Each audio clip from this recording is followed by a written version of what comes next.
Nous sommes le 12 novembre 2017 et demain, Emmanuel Macron et François Hollande vont se rendre ensemble au Stade de France, à Saint-Denis, au Bataclan et dans les cafés et restaurants du 10e et 11e arrondissement qui ont été frappés par les attaques terroristes du 13 novembre 2015.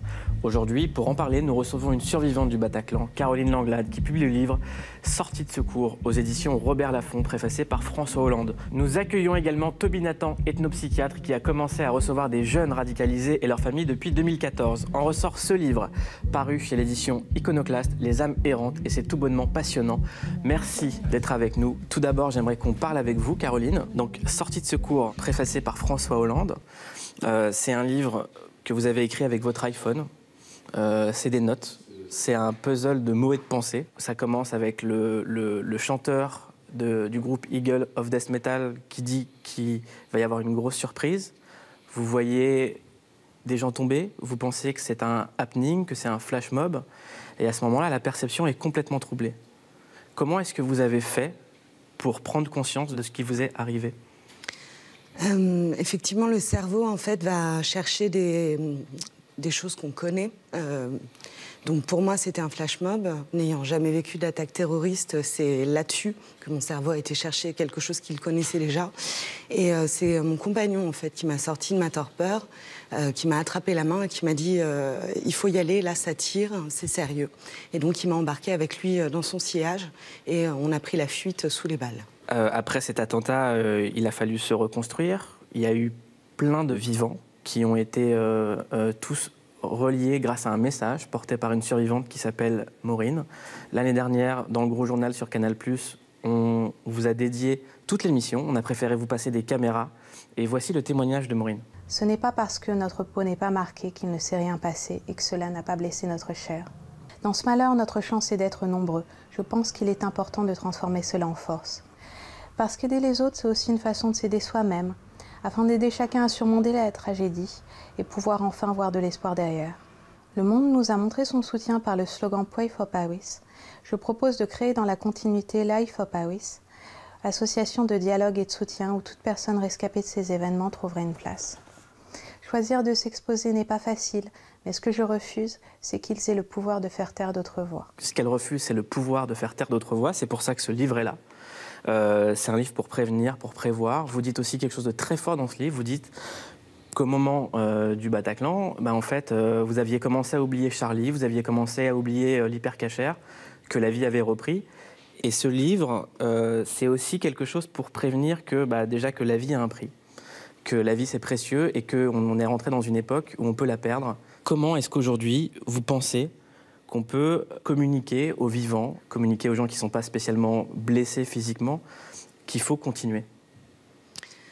Je pense que ça passe à travers des choses qui peuvent paraître simples, qui peuvent paraître anodines, mais c'est cette capacité à protéger, en fait, dans la presse. C'est vraiment tout le travail qu'on a mené avec Maureen Roussel et d'autres au sein de cette association qui est Life for Paris. C'est ce pouvoir de raccrocher à la vie. Nous, on a eu des gens qui nous ont contactés, qui ont perdu des proches, qui nous ont dit « mais tu ne peux pas comprendre la douleur dans laquelle je suis. On m'a arraché la personne que j'aimais le plus au monde. » Et moi, je leur ai dit « je comprends, mais je ne peux rien faire pour toi sur ton deuil. Ce sur quoi je peux t'accompagner, c'est toi, en fait. C'est ta douleur à toi. C'est ça qu'il faut que je répare. » Et donc, du coup, c'est passé à travers beaucoup d'écoute, beaucoup de bienveillance. Et aujourd'hui, on voit des gens qui recommencent à sourire. Et ça fait du bien. On se pose aussi la question de la mémoire, de comment est-ce qu'on arrive à passer, à vivre, à être dans le présent et pas dans le passé. Et l'année dernière, on avait parlé avec Denis Péchanski, qui était chercheur au CNRS, qui parlait dans le Gros Journal justement de comment faire avec sa mémoire. Il faut savoir aussi mettre à distance l'événement, parce que vous savez ce que c'est que le trauma, dans sa définition initiale, vous avez un événement passé qui vous envahit le cerveau comme un événement présent.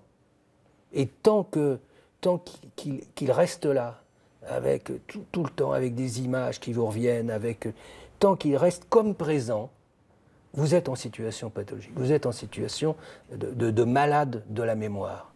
Il faut renvoyer vers le passé des images qui appartiennent au passé, les mettre à distance, pas pour les oublier, pour les analyser, pour les étudier, pour les comprendre, pour savoir ce qui s'est passé.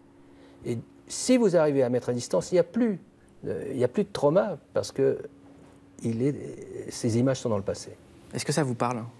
Oui, ça me parle. Je pense tout l'objet de ce livre, en fait, c'est d'arriver à en faire quelque chose qui soit extérieur à moi maintenant, que je puisse aussi confier aux autres, une mémoire qui est la mienne, mais qui appartient maintenant au collectif, pour s'assurer que personne ne va oublier. Et puis ce besoin, effectivement, de marquer quelque chose. Donc il y a des gens pour qui ça s'est passé à travers le fait de marquer leur peau, des tatouages. Moi, j'ai voulu marquer noir sur blanc cette histoire pour vider un peu plus ma tête, peut-être, et puis pour pouvoir l'offrir aux autres. Caroline Langlade, j'aimerais également parler d'une phrase qui m'a interpellée dans le livre. Vous dites « Je me souviens seulement de l'annonce des frappes en Syrie contre laquelle j'ai eu envie de hurler ». J'ai pensé aux civils qui vivent un état de guerre, en fait, depuis des années maintenant. Alors oui, on est en guerre, mais toute la violence qui m'a été faite le soir du 13 novembre, qui nous a été faite à tous, pour moi, c'était insupportable de répondre à cette violence par une autre violence. Le 13 novembre, j'étais avec mes amis d'un collectif de réfugiés. Je vois les dégâts traumatiques, les dégâts dans la chair que peuvent provoquer cette guerre aussi, cette guerre contre le terrorisme, mais cette guerre qui frappe des civils depuis de nombreux mois, de nombreuses années. Donc pour moi, c'était une réponse qui était douloureuse à entendre.